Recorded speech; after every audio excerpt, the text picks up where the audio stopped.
Hi all, it's Han from Swell. Welcome back to our Startup Journey series. Here with me again are my co-founders, Ildar, Auzeb, and Jeffrey. In our first video, we talked about the why. Why did we leave our great jobs at a great company to get back to the startup grind? Today, I thought we'd talk about the who, picking the right co-founders and building your founding team. Because if there's one thing that I've learned, it's that startups are not solo journeys.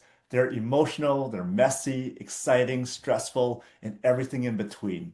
And I believe who you choose to build with matters more than almost anything else. As always, we're going to keep this raw and authentic and hopefully share a few lessons learned that are helpful for anyone thinking about starting something of their own. Okay, Ildar, let's start with you. When you think about picking co-founders, what matters most to you? Yeah, I most probably will connect to last 10 years of interviewing people as well as kind of like picking teammates. To me, it's not important as much important how much you've accomplished so far or what you know today. It's how you behave on the edge of your knowledge and capabilities. And I will break this into two parts, two components. One is how do you actually react when you hit a wall? Mhm. Do you become smaller and getting frustrated at that wall, or you consider a wall as a challenge and opportunity to do something else? And to me, it's important to see how people react to this and find creative ways to go around the wall rather than focusing on the failure itself. So that's first component. The second component is and I think AI only amplified that, is ability to be adaptable. And when we talk about adaptability, I believe there's two things in that itself. Is that number one, you need to learn new ways, but you also need to unlearn the old ways. Yeah. And it's kind of like, can you actually forgo a certain thing that you used to do, and that was the way to do it, and actually start doing it in a different way? So these are the two things, adaptability and how you do face the wall, I would say. Awesome. Thank you. Azabe, Jeffrey, anything you guys want to add to that? I would say, just to add to what Taylor said, I think you want to pick co-founders who bring skills that you don't necessarily have and complement your skill set. Because you want a co-founding team that covers all the critical bases of building and nurturing this baby that's your startup. So just adding to that, and then trust. I think that's the critical factor. You want co-founders who you can trust. It's basically your person in the ditch at like a midnight, a 7-1 with a customer when everything's on fire. Who do you trust to be there with you at your side? And who do you trust to take a lot of critical decisions without batting an eyelid on your behalf sometimes as well? Think if I was going to add one more thing to what everyone else has already said, it's how people handle disagreements. So when you don't agree and there's conflict, which I think is bound to happen, especially, if as Abe's saying that you're bringing people that complement your own skills, you're going to have different viewpoints, you're going to have different perspectives. The way that you manage those differences and how you're being able to have a productive conversation where you're not tearing each other down, but you're actually trying to build something better through those disagreements is really important. Yeah, absolutely agree with that. And I think the only other thing I'd add to that is, just picking people who you enjoy hanging out with, right? My previous co-founder, David Summers, I think said it really well. It's about finding somebody who you could actually enjoy having a beer with as well. Because I think in our previous video, Azabe, you talked about how you probably spend more time with us than you do with your wife. And so you wanna work with people you actually enjoy being around as well, because part of this is the journey, right? So you want to have fun along with the people that you're building the company with. All right, Jeffrey, every founding team has different strengths. What do you think each of us bring to the table? This is a really hard question. I think kind of playing off of what Zay was saying as well about each of us kind of bringing in different different perspectives, strengths. I've worked with you guys for over a decade now, and I think part of it is really being able to see what each and every one of you are excel at and seeing how that complements myself as well. I think definitely a big part of my decision in joining the team. Um, I'll start maybe alphabetically. So with Azabe, I feel like he's very thorough with everything that he looks into, and I think of this team, it's probably I think Azabe probably uses AI more than anyone else on the team to automate his daily workflow. Like I'm always very inspired by how he's got his chief of staff agent that's like telling him what his day should be like. And every single one of his PRs that he puts up in our Slack channels, he's never the one manually typing them out. He's always got Claude doing it for him. I'm pretty sure the rest of us are still, I'm still manually typing it out sometimes, honestly. Ildar is probably the most technical person I've ever met in my career and have actually worked with on a deep level. Um, those two PhDs are not just for show. I think if I need someone to really keep me grounded and have a good act as a good sounding board for anything technical, I think Ildar's definitely that person to go to. And Han, you're just an incredible, inspiring leader, dreamer. There's so many words that can, I think, fit you well. Um, but I think part of what really inspires me is that I think you're always really trying to push us to grow and become better. Um, just for example, yesterday Han actually had a one-on-one conversation with me, and he was giving me some feedback on things that I could do better and how I could grow as a founder. And I think having people like that can actually not beat around the bush, but can deliver you feedback in a way that makes you still feel like, hey, this person really has my best interests in mind and they're really trying to help me grow. I think that's something that you do extremely well, Han, and really glad to have you on the team. Honestly, I think I know some of my strengths, but I'd be curious to, why did you guys choose me as one of the team members as well? Wow, that is really hard to follow, Jeffrey. Like, I feel like we should just end the podcast right there.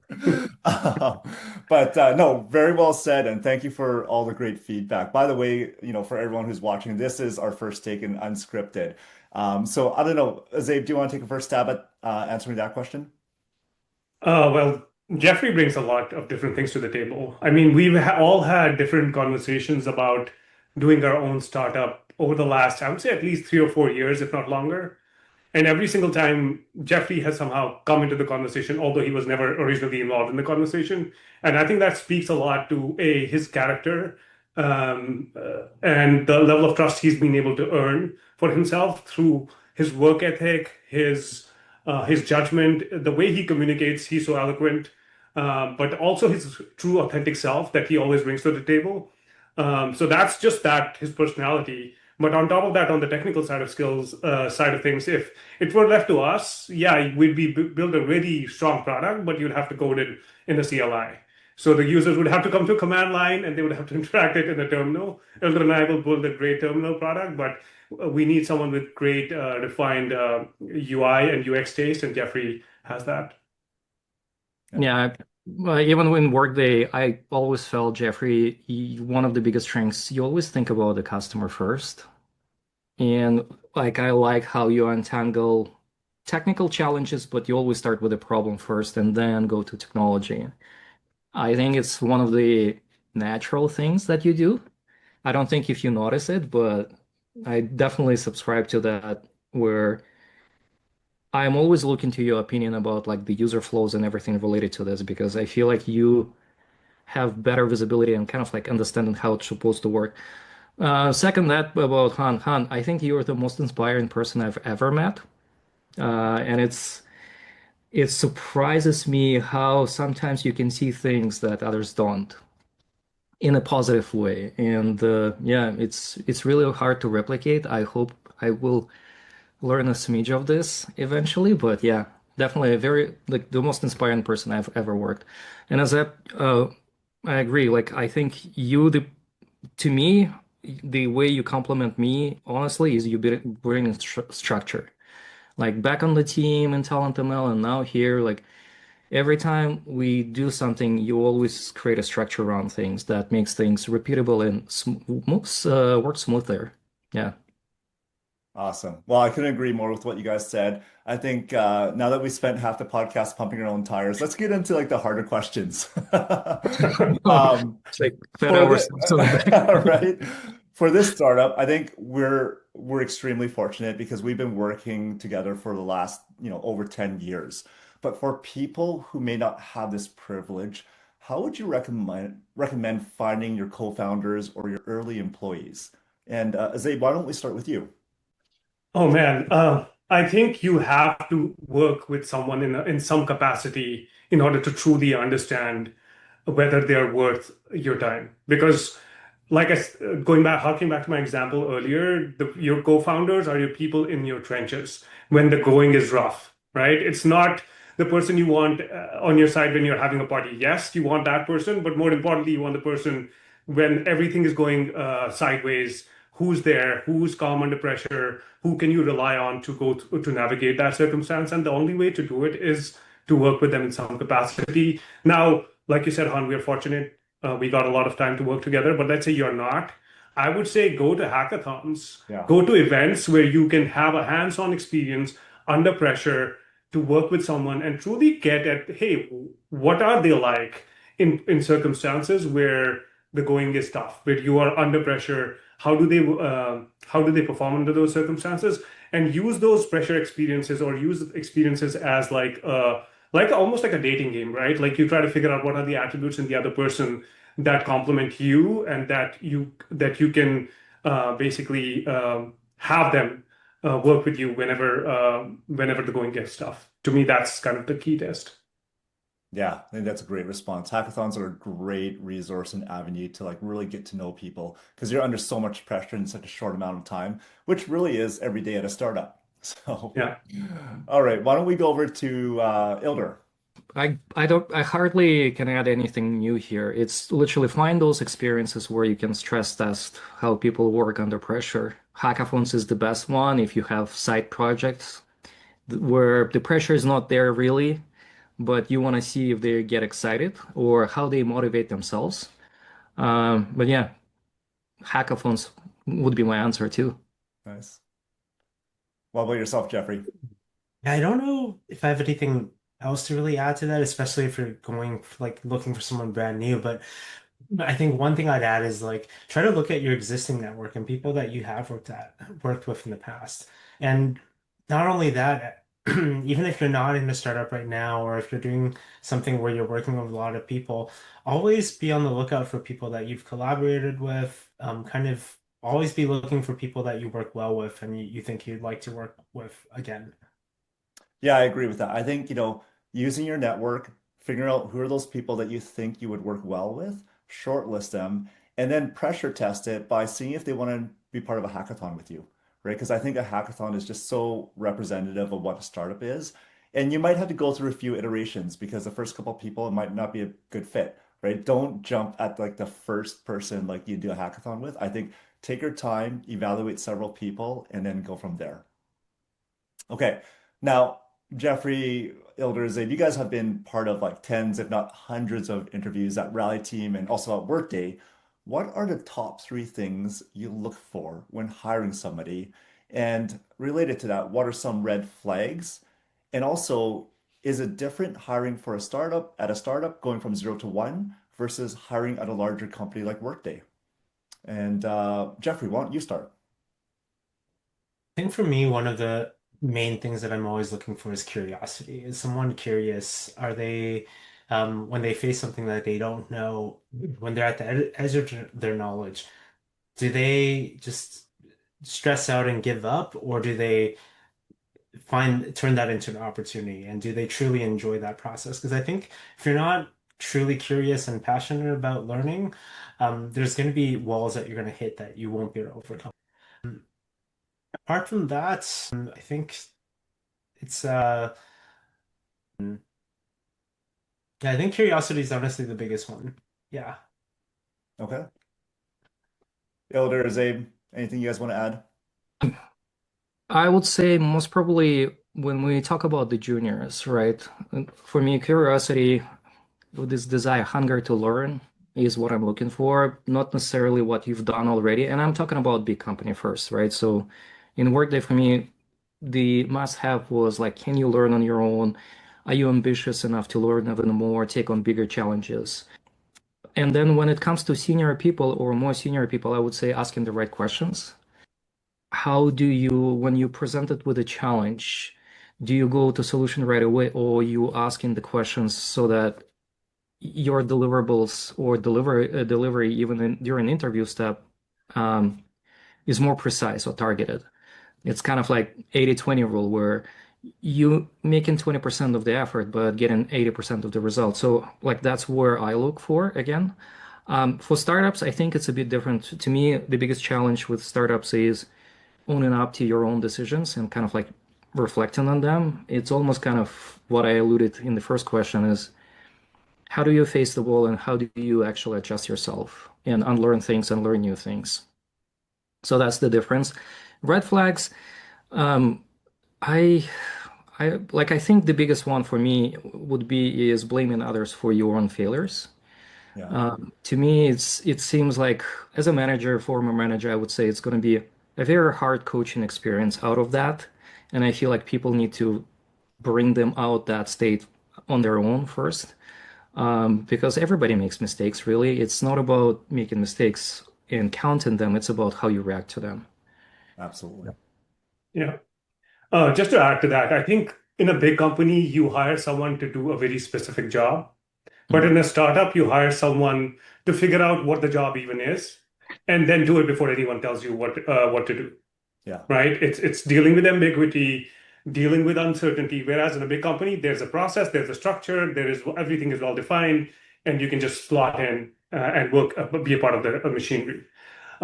In terms of things I look for, I think bias to action under ambiguity is a key one. It's huge, especially for startups and senior roles, even at big companies.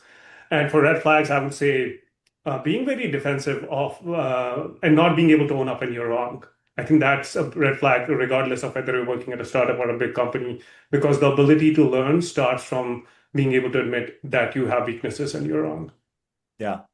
Yeah, I couldn't agree with everything you guys said. Just to kind of add to that and maybe double down on a few points there. I think for me, one of the things I look for is just the why. That's one of my first interview questions is, why do you want to join this company? Why do you want to be in this role? And just understanding like, the reason why they want to be here. Because for me, especially at a startup, I want to hire missionaries, not mercenaries. I don't want to hire somebody who's just going to be here for the paycheck because A, the paycheck's not going to be very huge initially at a startup, right? And then at the same time, we're going to have a lot of rough moments, right? I remember at Rally Team, there was one point where we were ready to cut our paychecks because we started running out of funding, right? And so we want people who are really going to stick kind of by our side and be part of this journey when the going gets tough. And I think regarding red flags, kind of what you guys said, I always look for like the excuse generator, right? Mhm. Is this person when they hit like a challenge, when we give them a technical challenge, are they, blaming things that are external or looking for excuses like this is why I couldn't do this or this is why I can't do this? Because in a startup, there's going to be a lot of those things, right? And you can't just simply, blame something else or find an excuse for it for not doing it. You got to think around that. Like, how do I get around this roadblock or how do I get around this constraint and be creative about it? So, okay. So, when we hire our first engineer, what do you guys think matters the most? Domain expertise, technical skills, startup experience, leadership ability, hands-on execution, or cultural fit? That's a loaded question. I feel like everything matters for startup. Cultural fit for sure, because again, like you're gonna be spending so much time. Technical expertise. I feel like this becomes less of an issue, but again, like it's what you're hiring for. Yeah. I think all the AI tools bridge a lot of gaps in that domain. I also think like what kind of skill set for an engineer required today is completely different than it used to be. Azep, what do you think? I agree with it. I mean, can we have all of them? Why not hire a unicorn, right? Yeah. But if you were to ask me what to pick, I think hands-on execution would be my number one because it's like literally like, can you just execute given the vague problem? I think technical skills are table stakes, by the way. Like if you don't have the skills for the job, you're not going to get hired. So let's not even talk about do you have the skills or not. But cultural fit, I agree, would be a close second for me because if you're part of such a small team, literally the first, you'd be the founding engineer to join the team. And if you can't really enjoy the experiences that we try to curate as founders, you probably won't enjoy your startup journey. For example, all of us went surfing. We took a surfing lesson together. Imagine if you were someone who hated doing any physical activities and you joined our startup, you would not enjoy it because then all these experiences would you'd just be miserable at them. And then I think third thing is like having a startup experience kind of prepares you for all of these things. So if you have that, that's a pretty nice to have as well. Yeah, just for the record, Auzeb doesn't know how to swim, but he took the surfing lesson and actually made Exactly. I'm here. You're still here. Yeah. Azeem, anything? Sorry, Jeffrey, anything you want to add to that? I think taking what Zabe said earlier actually about people who will go look for the problems that like you don't even know you have yet and taking the initiative to really solve them before anyone even brings them up. It's really that ownership and the level of initiative. So I do think that's a key quality to have as in a startup team. But outside of that, the culture fit is definitely, I think, one of the most important, especially in the small team. I think one um, big cultural difference. Sometimes if you're like completely on like different ways of how you work and the culture, it just isn't a good fit. It can make or break the team. Yeah, I think that's really important. Even for somebody looking to join a startup, I think it's so important that you find a startup that has a good cultural fit because not every startup is going to be a good fit, right? And you want to find a place where, it's easy, right? It should be a downhill journey, not an uphill journey coming into work every week, especially at a startup. Related to what you just said about bringing on technical leaders and how it's table stakes, how has AI changed the way, you're going to evaluate people? How is it changing the interview process and what you look for now? I Azay, why would don't you start? say, yeah, I was going to say, I think it actually solidifies some of the interview practices we had established even at Rally Team. To me, it's more about how do you navigate a project now, not necessarily can you solve this. I was never a believer in the data science and algorithm problems, although it was an industry standard. But especially with AI, those have become completely obsolete, in my opinion. I think having the knowledge of what data structures need to be applied when is still relevant, but you can ask an agent to code it for you. You don't need to know it. But what I would still look for is what we used to do back in the day. Here's a project. Yeah. Now let's see you solve it. Let's sit down together. Let's see you solve it. Use AI, use whatever. Let's see you actually solve a real world technical problem using all the tools at your disposal and see how you can deliver that. So it's more about your judgment, your taste, and your ability to actually use AI tools and orchestrate AI workflows and be effective at your job. Yeah, I agree. I thought that was one thing we did really well at Rally Team was during our interviews, we'd always give an applicant a project to work on over the weekend, and it'd be a real world project, one that we were working on trying to solve, and we'd give them the weekend to work on it. It wasn't an easy challenge either, but then on Monday, we'd review their solution and see how creative their solution was.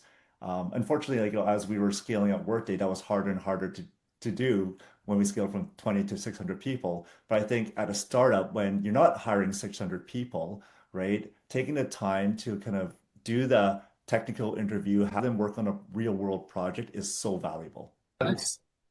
I'm doubling down on this. I feel like in my team there in Workday, I was able to do this still, send people on a project or give them something, a homework to do.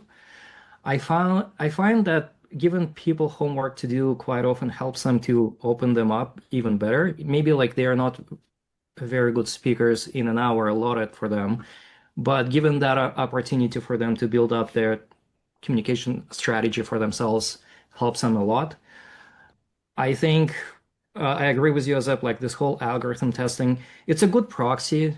I'm not going to be lying. Like if people can understand algorithms, it's a good proxy. They understand computer science, et cetera, et cetera. But with AI tools now, it's really easy to fake it too. There's a lot of coding agents where like they call interview with you, so it's really hard. I think the only way out of this mess is going to be this in-person collaboration where you maybe hire them for like 2 weeks on probation, and that's your interview process. Yeah, it's definitely changing the landscape and how all this processing is going to be done on interviewing. It's challenging problem to solve too. Jeffrey, anything you'd like to add? Yeah, I think like I also feel like with AI, I think in the past you would have really looked for specialists that were really deep in a specific technical domain, especially when you're hiring more senior engineers. But with AI now, I think it's more important that you have that you're T-shaped, you have a good general knowledge of a variety of domains, and that you are able to dig in deeper. And a lot of times AI helps you dig a lot deeper than you could in fields that you actually aren't an expert in. Yeah, absolutely. Um, Jeffrey, you had mentioned this earlier, but when you bring somebody on, it's not always going to be noodles and rainbows. There's going to be disagreements and stress. What do you think helps us stay aligned and moving forward? And Jeffrey, I'll start with you. Yeah, I think I've always been a big fan of the way that you've put together like innovation vacations. For those you probably don't know what this is, but Han has always had sort of a throughout the companies that I've worked with Han, and he brings his teams to a different location, maybe once a quarter, sometimes once every half a year. But bringing people together in a different location, having kind of a week that's full of team building as well as really just working really hard together on some problem. And I think that's always helped break down barriers and also help because, if you're working out of your home location, you finish work and then you go back to your home. So really your time spent together is just 8 hours or so in the office. But when you're off site together and you're somewhere where you're literally interacting even off work hours and you're talking about non-work related things, I think that's when you really get to know people. And I've always felt that when we came back from those kind of offsites, that I always felt more aligned and more inspired by the mission than I did prior to it. So I think organizing great offsites is a great way to keep the teams aligned and also help people build stronger relationships. 100%. I've always said this. I think relationships are built outside of the office, not in the office. We're so busy in the office, solving problems, building product, that you don't really have as much time to build relationships. And so I think if you can get the team outside of the office, that's where you can really deepen relationships. So, Azabe, Elder, anything you guys like to add? I would say, well, first of all, like if I had a dollar for every single time we were having a disagreement, and 5 minutes in, everyone was like, "Oh, you're just saying the same thing, but you're just saying it in a different way." So I think more often than not, the disagreements we have are not necessarily about the actual solution, but maybe the sequencing and the framing. So reframing and aligning on the problem, I think it's very critical before you get into a tiff on like who's right. And I think it's equally important where you have people in the room who are not trying to win an argument.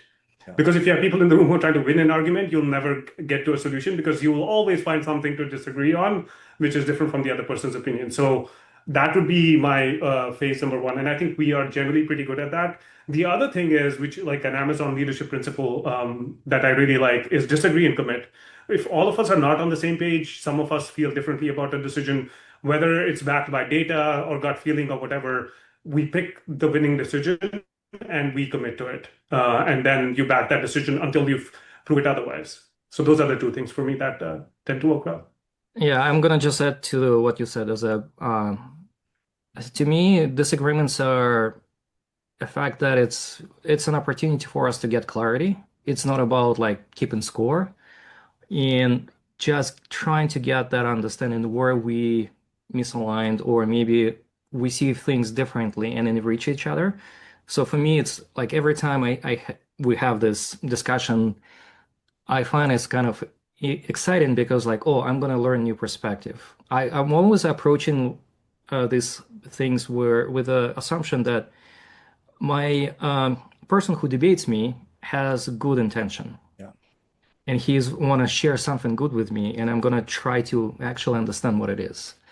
And it makes it enjoyable. I do like arguing about certain problems and finding kind of like this is exactly how we're gonna solve it, but it's from a perspective that everybody is going to be aligned on the same solution. Yeah, and I think it's really important that everyone has that mindset, which is like, when someone disagrees with you, they're really trying to help you.